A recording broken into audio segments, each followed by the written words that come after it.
Rise and shine. It's the Wake Up Show, where every sunrise is a call to action. Powered by the Illinois State Black Chamber of Commerce, we are the champions of change, advocating for diversity, equity, inclusion, and accessibility in the world of corporate and government contracting.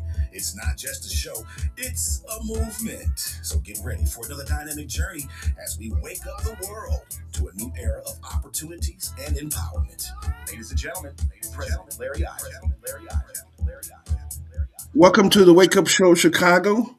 My name is Dr. Larry Ivory. I'm President and CEO of the Illinois State Black Chamber of Commerce and also Chairman of the Board of the National Black Chamber of Commerce in Washington, D.C. We are excited to be on the show again with none other than my great co-host, the one and only LaDonna Ray. That's right. It's the one and only LaDonna Ray. It is. Thank you so much for tuning in, guys. You tune in each and every Saturday on the Wake Up Show Chicago here on WVON 1690. Make sure you follow us on every streaming platform, or should I say YouTube and Facebook. We are live on both of those right now as we speak. But hit that subscription button on YouTube. What a treat that is. We are brought to you by way of the Illinois State Black Chamber of Commerce, and we are sponsored by Wind Creek Chicago Southland. And I am going to introduce our next co-host, but I didn't even say anything about this week. Larry, I think we just have to start off saying that we have lost a great legend, and losing Reverend Jesse L. Jackson Sr. has been quite the reflection this week. And I'm going to go ahead and introduce our guest. Guys, you can catch us every Saturday, and I think I already said that, but I was going to mention to you, Larry, I want to make sure that when we get Lorenzo on, that you come back and talk about in a quick blurb how Jesse Jackson impacted the chamber. So without further ado, I'm going to introduce our guest co-host, and that is Lorenzo T. Hughes, who is a human rights consultant and human trafficking consultant. What you got for us, Lorenzo? Good morning, everybody. I want to thank you all for tuning in to the Wake Up Show, and good morning to the Illinois State Black Chamber of Commerce. And I'm just going to go ahead and jump right in. First of all, I want to give condolences to the Jackson family. I also want to give thanks to having the opportunity to have grown up and watched and lived through the legacy of the Reverend Jesse L. Jackson. One of the messages I want to deliver today is some of us may have or may not have realized that in 1971, the Reverend Jesse Jackson had founded Operation Push, People United to Save Humanity, which operated out of Chicago. He later formed the Rainbow Coalition in 1984, which was not the same as the earlier Black Panther-led coalition of the same name in Chicago, which was founded April 1969 by Fred Hampton, who had called a press conference announcing the formation of the Rainbow Coalition, where Hampton was more grassroots and revolutionary in his orientation. Now, being a star athlete, the Reverend Jesse Jackson, I believe, easily picked up that baton and ran with it. One thing we may also not know is his international diplomacy outside of official channels, where Reverend Jesse Jackson conducted diplomacy missions without holding public office. He negotiated with Cuba's leader Fidel Castro for prison releases, secured the release of U.S. pilot in Syria, engaging with leaders the U.S. government considered adversarial. Now, supporters view this as humanitarian diplomacy. Some critics saw it as freelancing foreign policy. He also drew criticism for engaging with controversial governments, which, in my opinion, showed Black and white America that we do not initiate conflict, war, and colonization, which leaves us with the ability to negotiate with those we have never been enemies with. Now, one thing, and last but not least, is what people didn't realize that was the Reverend Jesse Jackson was media savvy. And this was before social media. He understood television politics early. A lot of his sermons and speeches and chants particular, Keeping Hope Alive, were structured for rhythm, repetition, and broadcast impact. This style influenced modern political messaging long before social media existed. Say it again. Say it again. Now, Larry, as promised, I definitely wanted to come back to you so that you can let everyone know how the Reverend Jesse L. Jackson Sr. impacted uh, the Illinois State Black Chamber of Commerce. Well, let me say again, condolences to the Jackson family, and I was honored to had a number of opportunities to work with Reverend Jackson. I considered him to be a great friend and an ally to the world, quite frankly. And I'll just give, there's so many stories. I'll just give one quick story, real quick. Uh, we were having in we were having a real internal struggle in trying to make sure that legislation that impacts black people that we protected or we protect or we either support legislation or we are against legislation. And there was some legislation from the AFL-CIO dealing with project labor agreements. And the real quick story of the fact of the matter is that they went to, I think the unions went to Jesse, and we were on the opposite side of the issue. And we got a letter that Paul Williams called me up and said we had a letter from Jesse saying that he supported a position that was different from us. I called Jesse on the phone, told Jesse, I said, I thought you were with me. Jesse said, I am. And he instantly went into action. And he called Reverend Dr. Wilson and gave her some direct input. And he recanted the letter that was out. Now, I don't know how the letter got out, but he did not hesitate to stand with us on that particular issue. And that was a very proud moment because he instantly uh, reached out to me. I mean, I reached out to him, he responded, and we were able to do something that was, not very common, I would say, and I think our next speaker, LaDonna, may have his own insights also. So we're really proud. I'm going to pivot real quick because we have, Wait, before you do that, I want to make sure everybody has the phone number. yep, If go you right want to give here. us a call, if you want to give us a call, it's 773-591-1690. We certainly want to hear from you on this topic, and we are going to introduce that in just a moment. Go ahead, Larry. Well, let me get, we're proud to have our guest who has been, and he's been absolutely incredible in reference to his role as majority leader of the Senate. And he's stepped away from that into his own private practice that he's doing great with. But no one would argue in the state of Illinois that one of the great champions that we had in terms of writing legislation and being pro black business in his leadership role, there was no one equal to, in my opinion, and I think a lot of people agree with me, to Senator James Clayborne. He understood procurement. He championed a lot of legislation that helped small business across the board. And I'm so proud to have him as a guest on the show today. And he may have his own reflections of Jesse, but after he does that, we're going to get right into our conversation on some important legislation that was passed by the Black Caucus and signed by the governor.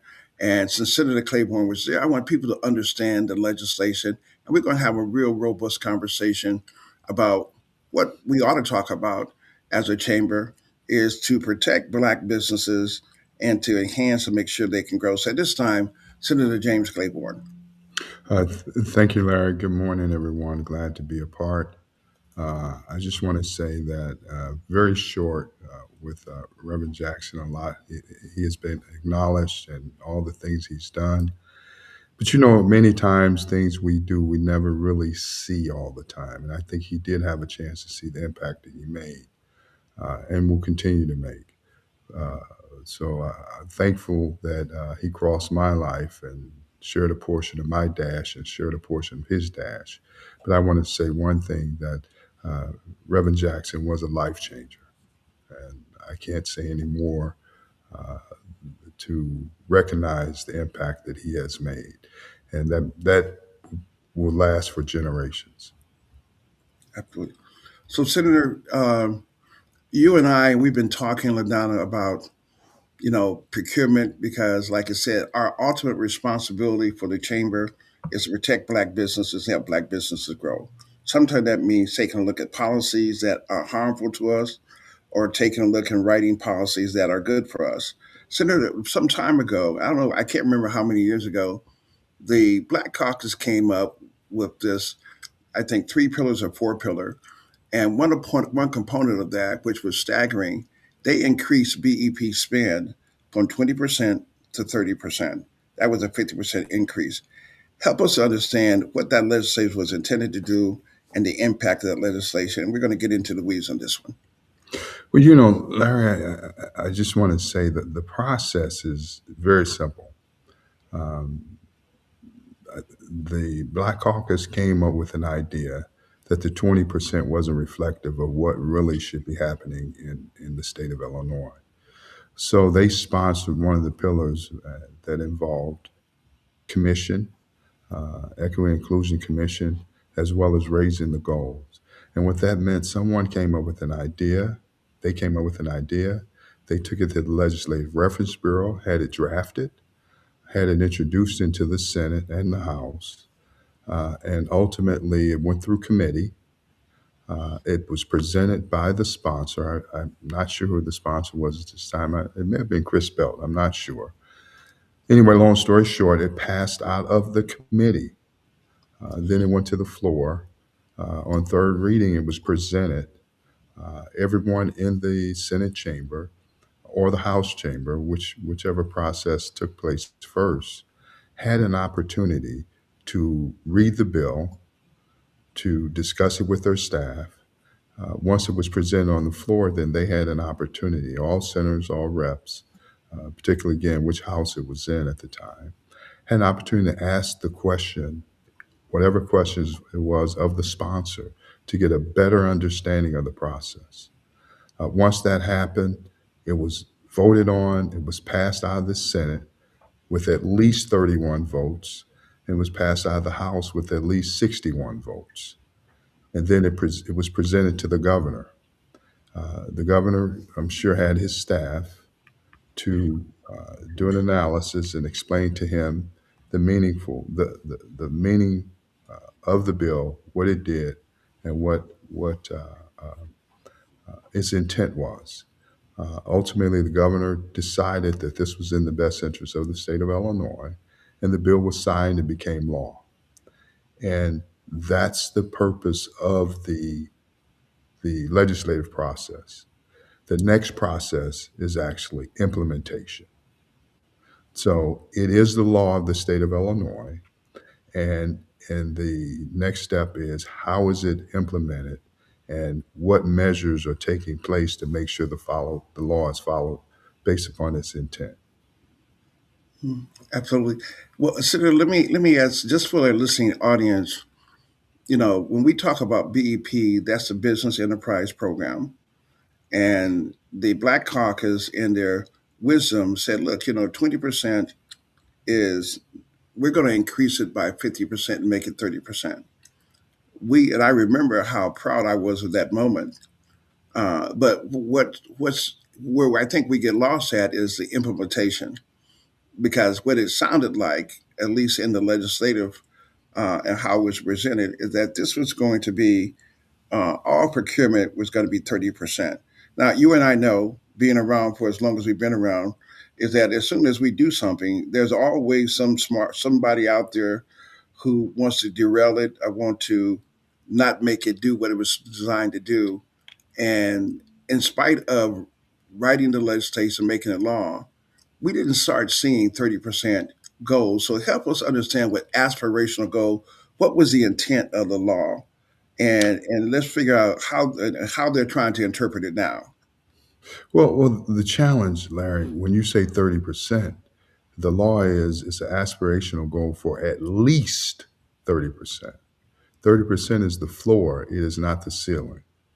So the intent again was to engage and create additional opportunities, or more opportunities, more transformational opportunities for those who are classified as BEP certified vendors. And here we're talking about the Black Chamber, or the members of the Black Chamber are just what are classified as Black businesses. And the intent was on every possible procurement, what should have happened or what should be happening is understanding the, the scope of work in all these projects, associating them with the certified vendors who are through NICS codes, and making sure that those NICS codes are at least equals to 30% of the scope of work on whatever project, whether it's professional services, um, you know, other projects that can come through, well, mostly professional services. But the requirement is that you've gone through the NICS codes, meaning CMS, you're at least at 30%, and then you submit it to at the next level, uh, which is the procurement officers. Yeah. So, And Sid, let me ask another question because obviously we watch procurement as a chamber because that's quite frankly important to us from putting money into the hands of black businesses. Why is it then that there's such a discussion when I talk to leaders of agencies about the 30%, and we don't see 30% goals coming out at all? What we see is 3 and 4% goals, and we're not seeing 30% goals coming out. Help us to understand what is the rationale, and why isn't there some degree of more oversight? Because I hear the argument from different people saying, well, aspirational means this, but it don't mean that. And that's why we don't have 30% goals. And then we're going to ask LaDonna to chime in because we've had some conversation because goal setting is based upon availability and certified firms where they determine basically what the goal is going to be. And since LaDonna has a background in IT, we've had some discussion about this whole process that we've gone through back in 1922 in terms of having a new firm, Vivian USA, that did You the said upgrade, I guess, to 1922, the system. Larry? Yeah, I'm sorry, 1922? 2022. Sorry, LaDonna, Okay. 2022. I'm Thank making you. sure. Okay. I want to be clear. It Okay. feel, hey, LaDonna, it feels Well, like it's been it that does. long. It does feel like 1922. Yeah, Okay. we still feel like we're fighting the same fight again and again. So I'll pass the ball back to you, Senator. Help us understand what's their basis when we say the law. The law is the law. You're supposed to follow the law, and there's a lot of people on the other side. It's not us, but on the other side could say, well, that you can't do it that way, and the law didn't say that. Help walk us through as an attorney and a past leader of the Senate from the majority leader of the Senate. Give us your perspective. Larry, it's very simple that those who are responsible for establishing the goals are not really engaged in the process with the intent of reaching those goals. I mean, that's the bottom line. And who's the oversight? What's the oversight? A long time ago, I had a discussion with one of the former university procurement officers, and I asked him the question: how do you know that we don't have vendors out there? Or is there a testament coming from the agency that's actually saying, I attest to that there are no NICS codes, no minority vendors that can provide these scopes of work? What I learned was most of the times, those who are setting the goals don't even understand the contract or don't even understand the scope of work and what's all involved in that contract. So if you don't understand what's all involved in the contract, or the vendor is telling you in the utilization plan that these are the scopes of work that we're going to perform on this job, yet when the contract's let, they don't engage even in those scopes of work that they listed. Nobody's there to hold them accountable. The real issue, Larry, is accountability from setting the goals to publishing it. And during that process, the process is just not working because there's no oversight. And for a person who's an administrator of the establishing the goals, they are making an individual determination of what they believe the law is. What needs to happen ultimately is it needs to be challenged to give a true interpretation because, again, the law says at least 30%. At least 30%. And that's And I'm going good. to come back to something else because you and I have had a lot of working together on these issues. And I remember you and I talking about when it comes to procurement, where there's some degree of uncertainty or people can perceive one thing one way or the other, it always ends up we lose in terms of the interpretation. It's like consistency in terms of that. But LaDonna, I'll let you. We talked about when talking about goal setting. I want people to understand that the Black Caucus set a 30% goal. It was signed into law, and if you take a look at all the procurement coming out, you're seeing 3 and 4%. I submit to you that the community needs to understand there's economic genocide happening in some cases when it comes to us and procurement. Even though the numbers have gone up, the numbers for Black people haven't gone up significantly compared to everybody else. We ought to be concerned about that. And so I want to make sure that we understand that when you're doing goal setting, it's based upon availability. And availability is based upon the number of certified firms you have within your within that structure. So, LaDonna, you was involved in some conversation with us in reference to understanding why the availability in terms of certified firms have gone down. Give us some insight from your own perspective in terms of that. Well, when you say the availability, this sounds like that conversation where the BEP participation had gone down significantly.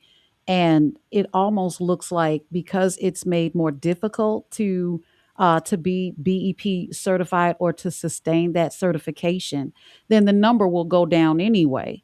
And if the number goes down, then that makes it more difficult to have a selection process. Because this sounds to me like it is intentional on their side. Lower the number of participants so that we can say that the pool is not large enough or there's largely not enough people that are qualified for this particular procurement so that then we don't have to meet those 30% goals. Right now, we're at 2% on the Illinois Department of Revenue. I know that's another agency, but if we're shooting for the 30%, Larry and Senator Clayborne, my question is, and this may be something that may not even matter, why 30? It sounds like 3/5 of a human to me. Why didn't we go for the 50 so we can get higher numbers? Why is it that they're able to bypass the law? If the law says, because everybody's hollering about DEI, oh my God, DEI is rolled back. There's no diversity, equity, and inclusion, but this is a law. This is the DEI. So how is it, in my question of hearing that conversation, Larry, where you have the numbers of BEP participants going down as we speak, and I don't know where they are now, and it being more difficult to keep that certification, and then am I saying this right, Larry? I saw you trying to No, jump in. I want to make sure I'm saying this no, correctly. you're right. I'm just ready to jump in on something you can that I want to add to it. Absolutely. And now we have a smaller pool, a smaller group of people that are qualified. And let's not forget that these contracts are 5 years. The average. If we're looking at 5 years that a company is able to feed their family and all of their employees and all the people or the subcontractors that they bring in, that they choose to bring in, then it's another 5 years that our BEP certified and minority owned businesses don't have a shot at bringing money to the community, keeping sustainable businesses, and still having to fight over the 2% or 3% that we're getting. I land my plane. Well, Don, let me just say ditto to you. But I think the other part of the issue, Senator Claiborne, that we've been fighting with, that we're trying to understand, is that when they when they hired a new firm to kind of help with the BEP certification and designed to make it better, it didn't necessarily make it better. Matter of fact, it made it worse. We went from 5,600 certified firms down to 2,800 approximately that we have now.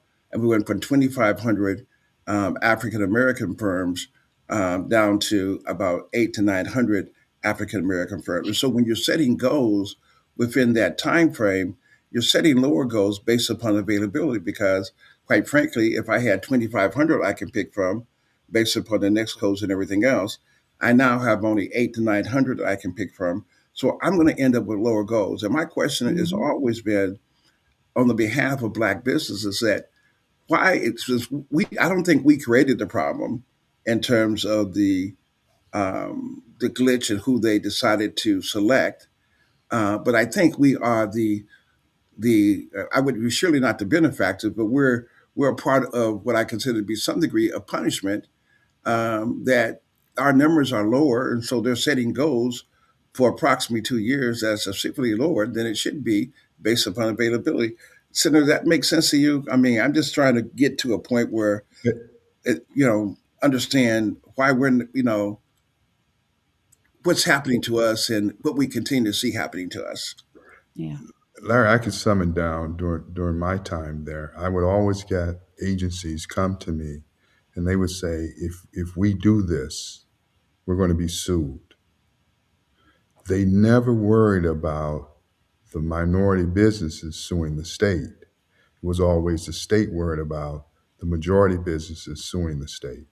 And I can share this with you. Mhm. During my time, uh, the majority companies, I can't say all, I'll just say during my experience, um, they weren't worried about being sued. They didn't care. They assumed we weren't going to sue. The businesses weren't going to sue.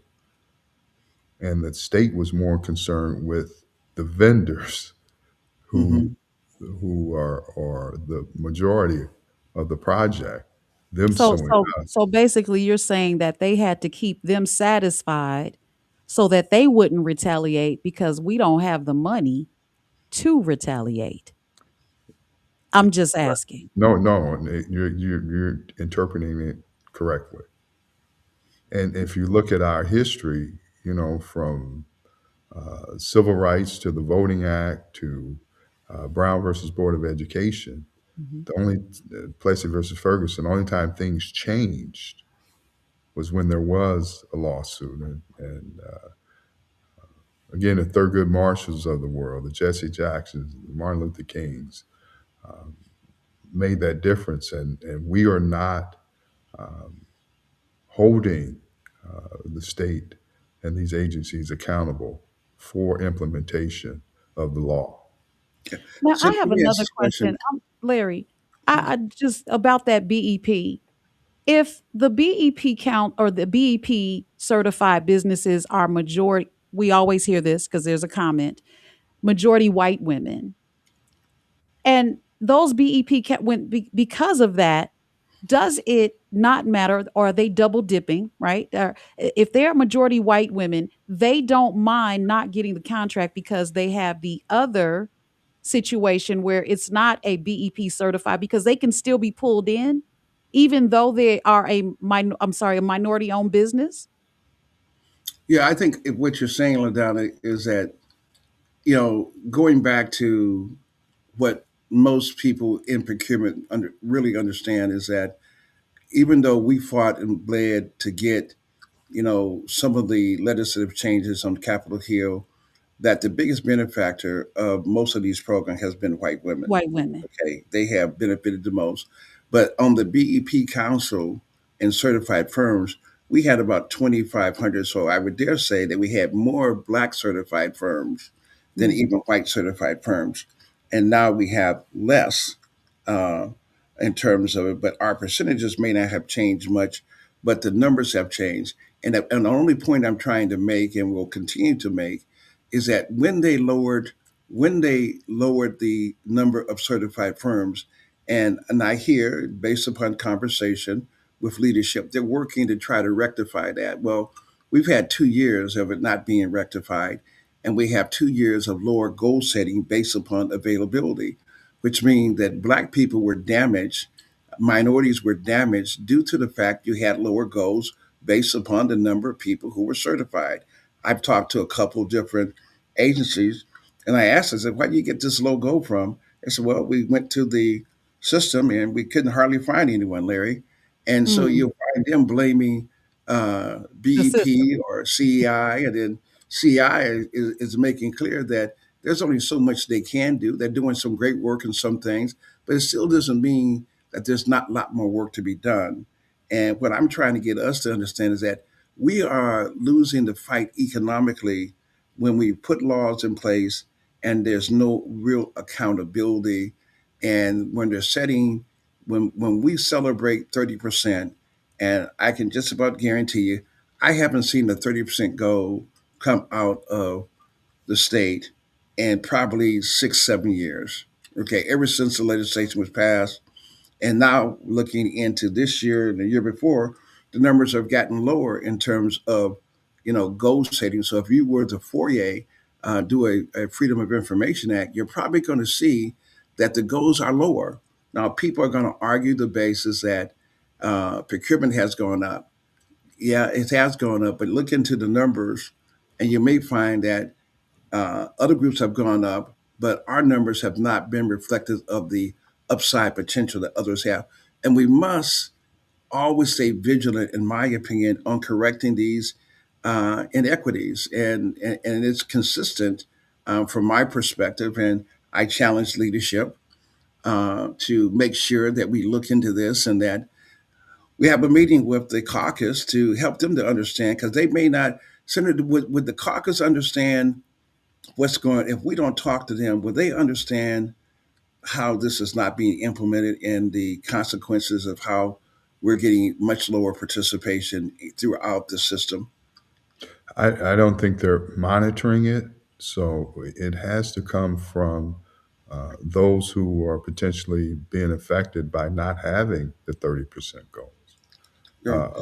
being established. I can tell you that the system is so intact internally that there are issues in places where no goals are being set. They aren't looking at the next goals, and they're sole sourcing a lot of these contracts as well, What is Yeah. soul sourcing? Oh, soul sourcing. Sorry. where they basically say they don't have a minority vendor Hmm. who's in that space, and because of the urgency and need for these services, they sole source it. They give it to one So one particular person, contract. so they may say, here's three vendors, and we'll select one of the three vendors Mm. Yeah. without going through a process. And I And can tell I got a you, quick I'm sorry. question here. I got a quick question. So I hear in the beginning of the conversation that we recognize that this is the intent of the law, which may or may not be the intent of the person or persons initiating what is supposed to be considered fair business or government contracting, um, which is something that we haven't seen since colonization and hostile takeover. Now, respectively, Senator, I keep hearing, you say it's simple in this conversation, but we're not able, or are we not able to bring anyone up on charges or drag anyone into the courtroom if in fact they are violating the law or human rights or civil rights or whatever it may be?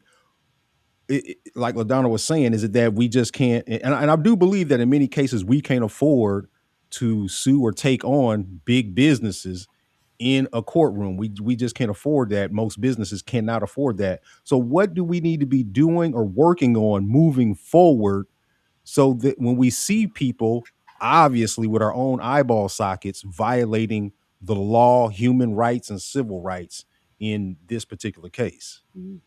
Well, I think you touched on it, and there almost needs to be a getting the auditor general involved in some of these instances where the goals aren't being achieved or aren't even well being achieved is a whole nother issue. Being set is the first stage. So I think part of it is getting the auditor general involved. But I'll share this with you. You touched on something that is very important. A lot of them can't afford to hire lawyers to go through this process. When I first retired, I was retained. I end up helping a firm go through this process, and it was I think about a 3-year process. So it does cost money to go through just the administrative process prior to even suing. We went through the administrative process, and it took us about 3 years to get a resolution. 3 years. And that 3 years is time, energy, money, and everything else. So I want to come back, guys, because I know we're running out of time, and time flies when we're having such an important conversation. Um, you know, there's a number of other factors I want to bring to the attention of the listening audience and to Congress people who sometimes listen to the show and come on the show, as well as state reps and state senators. There's a number of issues right now. We're challenged with the sheltered market. The only group that can declare a sheltered market is the BEP Council, and the BEP Council has not met in 10 months, Senator. 10 months. They haven't met because they can't get a quorum. So when I talk to agencies and say, what about the sheltered market? They say, well, Larry, they throw it in my face. Well, only the BEP Council can declare a sheltered market. Well, I know that. But if we can't get the BEP Council to have a quorum by which to declare a sheltered market, because as you and I know, at every BEP Council meeting, there's supposed to be an opportunity to discuss discrimination. If you find it, you shall establish a sheltered market to correct the discrimination. That's not happening. Someone needs to be held accountable for that. And we also need to be held accountable for when they set goals, like they had a RFP that came out, they had a goal on it, and then it was they got a waiver. They requested a waiver and got a waiver. Someone made the decision to give them the waiver, and we gave them documentation, sound documentation, that we had more than enough people based upon NICS codes, and they had an opportunity to do the right thing, and they failed to do it. But I could go on and on about what we've seen over time. I mean, I remember when Dr. Jeffrey Sterling had put in this incredible process in order to have more preventive care, and it was approved in the budget. I mean, we thought it was approved in the budget, and nothing happened. There was no accountability. Harry Lennox, they put a press conference out. He was going to get a certain amount of money. I talked to Harry Lennox, the great actor, entertainer, and guess what? Nothing happened again. So there's a consistent pattern, and what I'm seeing, things are really getting worse. And I really mean worse in terms of what I'm looking at. When I take a look, numbers coming down in Mhm. terms of certified firm. BEP council meeting don't meet, so you can't handle your business. So that's not being done. When I take a look, when we get into a opportunity where they can do the right thing, they don't do the. So I'm seeing a consistent pattern, and I don't know if we ever put a number on the economic damage that happens to Black people when they don't get fair participation. And people can argue, well, the numbers are no, the numbers are not going up.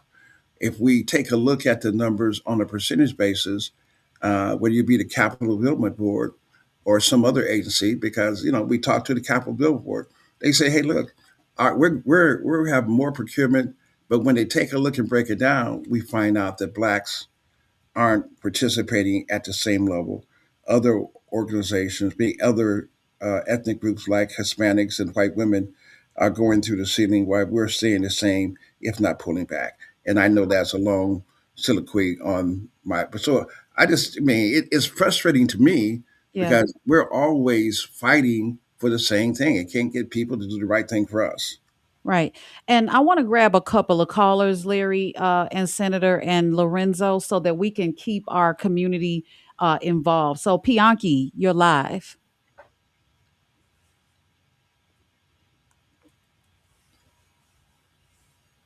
I just lost Pianki. Let's get him back. All right, Pianki, call back in if we missed you. Looks like we have another caller. I don't need a name, just put him through. Hey, Rick, you're live. Yeah, hi. Um, I've been disturbed with this whole issue about lack of accountability. because it's been going the speaker was saying, it's been going on for years and years. I guess my question is, what needs to change so that every time there's an appropriation that's supposed to benefit us, there's built into it accountability. Now, I know you maybe can't arrest people for not following the appropriations or whatever the allotment is supposed to be for fair distribution of contracts. But what I want to know is, why is it that every time something's good is passed, there's no teeth in it? And what I'm asking is, what needs to change to make sure that there are teeth in everything that's appropriated that's supposed to benefit us? That's my question. That's right. Thank No you. more passive legislation. Go ahead, Senator. Well, it's all implementation. It has to come from the top. It has to come from the governor's office to make sure that his message is resonated to his department heads, and that this is a priority. Um, that's just I know Larry says, I keep saying it's that simple, but it is that simple. If this is important, then the department heads will make sure that the implementation represents the administration's beliefs. Yeah. I think the other thing that we have to do a better job of is that when we find people consistently, because we have a procurement that we know that should have had a goal on it. It was a metro internet piece, and we had all the documentation to back up. It should have had a goal. Someone made a decision, and the gentleman who made the decision, who was on the documentation, be clear that that was a gentleman by the name of Jacob Perez. Now, I don't have any issues with Jacob, but when people make decisions that we have documentation to hold the procurement, because when I've seen it happen too many times, because I've been involved in procurement for quite a number of years, when it comes to us, we never get the nod. No one ever takes the time to say, well, we can hold up that procurement. But let a major company say, hey, we got a problem and there's a misunderstanding. They'll hold that procurement up. When it comes to us, it's like, well, we got to keep on going, and they keep on moving. We're going to have to be able to call people out. People who are not doing their job the right way, there is no safe place for anyone, in my opinion. If you're not doing your job, if Mm. you're not holding them accountable, then we have done it to ourselves. And I think the Black community has to, make sure that we're careful. What we say is accurate, but once we've done our homework and we have a clear understanding, there has to be some consequences for bad behavior. Now, I can tell you, when we set up and fight throughout history, anytime we did something that was good for us, there was always some consequences for bad behavior, whether they would take your contract from you, it was always that. So we Oh, have wait, to you be, said bad behavior? pardon me? You said bad behavior? Yeah, bad behavior, Oh, yeah, we're not breaking going to call it rules. that. What they considered. Yeah, I'm not doing that. I am tired of being vilified. In fact, these contracts that come through our state overall, but I'm a consumer by many of them. And there's one in particular that I've been giving my $335 to for 4 years. And if they can't hire my community, then I walk. And I can walk, and so many others can do the same thing. I got a phone call yesterday from a corporation. Hi, we want to know if you could renew your contract for services this summer. I work in radio. I never hear a commercial from this corporation. I said, "Do you guys advertise?" Yeah. Where? On some other state, CNN. She mentioned. I said, "But you're calling me, and I don't. I listen to the radio stations that are black. So do you advertise on black radio stations? No, they don't. But they'll call you, and we'll pay them, and we keep funding our oppressor, and I'm tired of it. Now I know I sound a little more passionate today than I normally do, but I've been reading up all night. In fact, I've been reading up all month. It has been a hell of a Black History Month. I want to take a couple of these calls. We need to do more than get fired up. Tianki, you're live. Yeah, I was going to ask Larry, uh, what line of work are you talking about in your procurement? Is that the supply of stationery, copy and paper? Or is that the actual work that goes on in the field for erecting or building a project? Oh, I'm And talking then about everything. We don't leave. well, We then have a. too, don't competitive pricing come into effect too?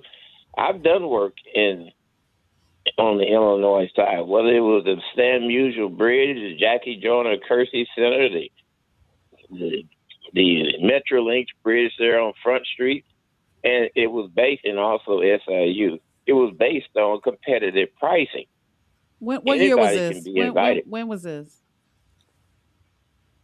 I Well, was in still erected let, for let, over let- 40 years. yeah, let me Okay, respond to his question. thank you. We're not saying, and unfortunately, in the time frame we have, we can't get into every nook and cranny. We understand that when you're talking about construction, construction is a competitive bid. But Mhm. as you already know, on Capitol Hill, uh, Donald Trump has basically gutted anything dealing with equity and inclusion in DBE, the DBE program. I mean, it is gone down the tube. So if you don't have an opportunity, and if you're acting as a prime contractor in construction, then you have to have the bonding, the capacity, everything else. If you're acting as a subcontractor, then you may not get the opportunity because they don't have to choose you. They can do all the work themselves. So we do understand that space, but when we're talking about it, we're talking about a pretty broad sense. All So right. you can give me a call. You obviously know me. Give me a call. I'd love to give you more insight. LaDonna, That's take the right. next That's call. right. I'll have to grab the next caller real quick. King Israel. I know it's gonna be good. Shalom. How you doing? Doing swell tastic. Shalom. You got about a minute. Okay, I only need about 30 seconds. Larry, I just heard you mention something about that they can't have a quorum BEP because I'm a registered lobbyist. I'll be down Springfield all the time. Can you explain that to me? Who's not having a quorum in BEP? Well, the BEP Council has not had a official meeting to carry out its duties over the last 10 months. And what that means is that and the BEP Council is made up of independent businesses and agencies. And when I asked leadership, how come we're not getting a quorum and asking who's not showing up, sometimes the people are not showing up, not just the independent businesses, but it's agencies head. So why is agency head not showing up at the BEP Council to make sure we do have a quorum? Name That's me two business problematic. heads. We need to You fix only it. got a minute. Name me two business heads or whatever you just said. If I can go see them. Well, I'll give you, if you go to the appointment list under the BEP Council, it will list all of the people who are part of it, and then we can Can you surely, name me two right quick so I can target them? I just need to target two, sir. Where do you I need to you go got online? you got the comptroller's office. You Mhm. have Okay, that a seat number. open. That seat open now. Okay. That's good information. What's the next one? You have on the business side, you have I think you still have the Hispanic Chamber of Commerce. I don't know if they're still on that BEP council. You have Andrew Johnson. You have a number of other people, Crystal. So House there's a controller. I'm number of going with the people. controller. Okay. Who I is appreciate you, bro. Who is Brandy Phillips, Larry? Brenda Phillips, she is the liaison for diversity, equity, inclusion for the Illinois Department of Transportation. All right, got it. Thank you. Give me some targets, man. I specialize in calling people out. Shalom. So how about do we have his number? He's gone. I was gonna say I got maybe you Bob's guys number. need to have a I got conversation. You Bob's have number. it? All Yeah. right, good deal. Let's do it. All right, we got about 3 minutes. I want to give you the floor, Senator, and then we'll come to Larry and Lorenzo. Well, I'll just say this, that this is an issue that's been prevalent for the last decade or even more.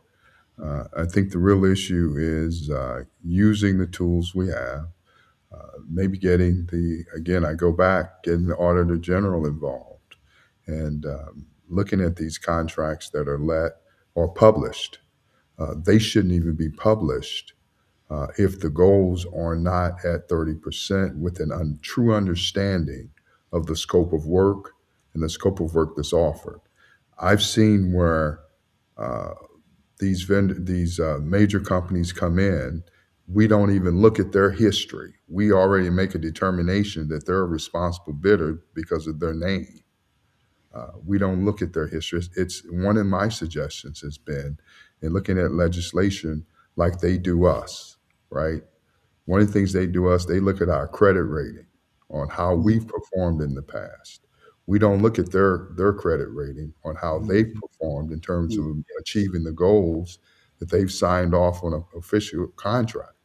We should be looking at their history and making a determination whether they have been responsible in this procurement area with our tax dollars. Then we should look at whether or not the scope of work that they're listing, that they're actually providing opportunities in that space.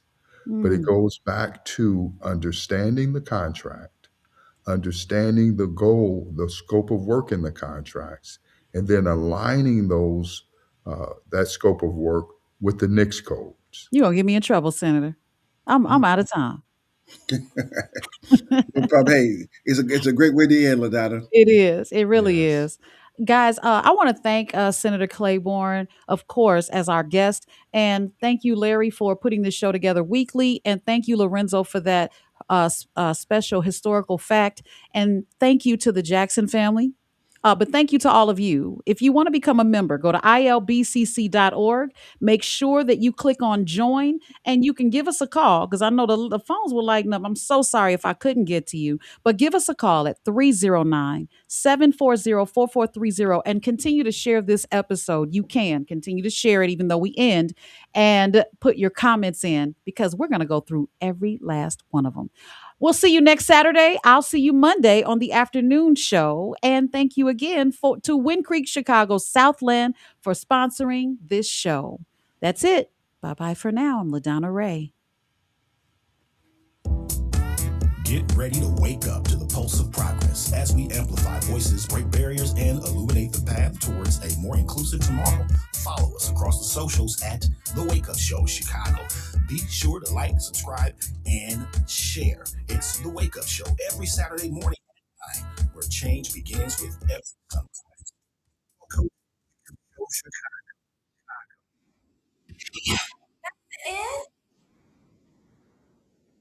With the new IHOP value menu, $6 is all it takes to go to your happy place, where stacks of pancakes with bacon and eggs are just $6 every day. French toast, sausage, and eggs are